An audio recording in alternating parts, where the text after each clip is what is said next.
आज के इस वीडियो के द्वारा हम ऑटो चेंजओवर स्विच का वायरिंग करना सीखेंगे। अब ये जो हमारा ऑटो चेंजओवर स्विच है, इसका वायरिंग हम इस प्रकार से करेंगे जिससे कि यदि हमारा मेन पावर सप्लाई फेल हो जाए तो ऑटो चेंजओवर स्विच हमारा चेंज ओवर कर दे। इसी प्रकार से पावर सप्लाई के दोबारा आने के बाद ऑटो चेंज ओवर स्विच हमारा चेंज ओवर कर देगा। तो किस प्रकार से auto change over switch work करता है और किस प्रकार से हम इसका वायरिंग करेंगे, पूरा चीज़ें इस वीडियो के माध्यम से सीखने वाले हैं। तो चलिए दोस्तों, वीडियो को स्टार्ट करते हैं। दोस्तों, यदि आपके घर में, ऑफिस में या फिर कंपनी में दो अलग अलग पावर सप्लाई का इस्तेमाल किया जाता है। अब इन दोनों पावर सप्लाई में से एक पावर सप्लाई आपका मेन पावर सप्लाई हो गया और जो आपका दूसरा पावर सप्लाई है, ये पावर सप्लाई आपका जनरेटर, यूपीएस, इन्वर्टर या फिर सोलर पैनल का पावर सप्लाई हो सकता है। मान लीजिए कि अभी के टाइम पर आपके घर में मेन पावर सप्लाई के द्वारा पावर सप्लाई प्रोवाइड किया जा रहा है। अब यदि आपका मेन पावर सप्लाई फेल हो जाता है तो उस कंडीशन में आपका जो दूसरा पावर सप्लाई है, उस पावर सप्लाई का इस्तेमाल करना पड़ेगा, यानी कि इसको आपको ऑन करना पड़ेगा। अभी मैंने यहाँ पर एमसीबी का इस्तेमाल किया हूँ, इसलिए मुझे यहाँ पर मैनुअली चेंज ओवर करना पड़ रहा है।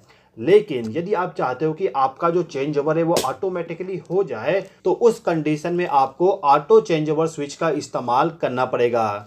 ये जो आप डिवाइस देख रहे हो, इसको हम ऑटो चेंज ओवर स्विच या फिर एटीएस भी कहते हैं।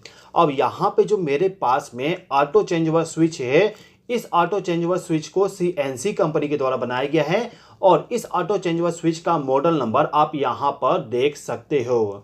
अभी के टाइम पर मेरे पास में जो ऑटो चेंज ओवर स्विच है, ये चेंज ओवर स्विच हमारा सिंगल फेस वाली है। 3 फेस वाली ऑटो चेंज ओवर स्विच का भी वायरिंग सेम तरीके से होगा, केवल वहां पर 3 फेस का वायरिंग किया जाएगा और इस ऑटो चेंज ओवर स्विच में सिंगल फेस का वायरिंग किया जाएगा।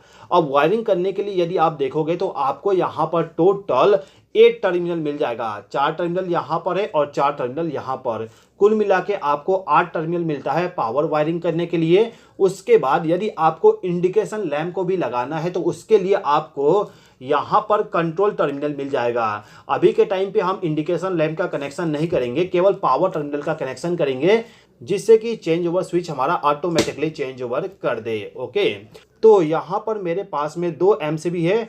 ये एमसीबी मेरा मेन इनकमिंग पावर सप्लाई के लिए हो जाएगा और ये वाला एमसीबी मेरा सेकेंड इनकमिंग पावर सप्लाई के लिए हो जाएगा। अब इन दोनों एमसीबी को मैंने इनकमिंग पावर सप्लाई दे दिया हूँ, आउटपुट पावर सप्लाई का केवल वायरिंग करना है। तो ये जो चेंज ओवर स्विच है, इसमें आप देख सकते हो यहाँ पर एन लिखा हुआ है और यहाँ पर आर लिखा हुआ है। जहाँ पे एन लिखा हुआ है, इसका मतलब है कि आपका जो नॉर्मल पावर सप्लाई है, उस नॉर्मल पावर सप्लाई को लाके इस पॉइंट पे कनेक्ट करना है। इसके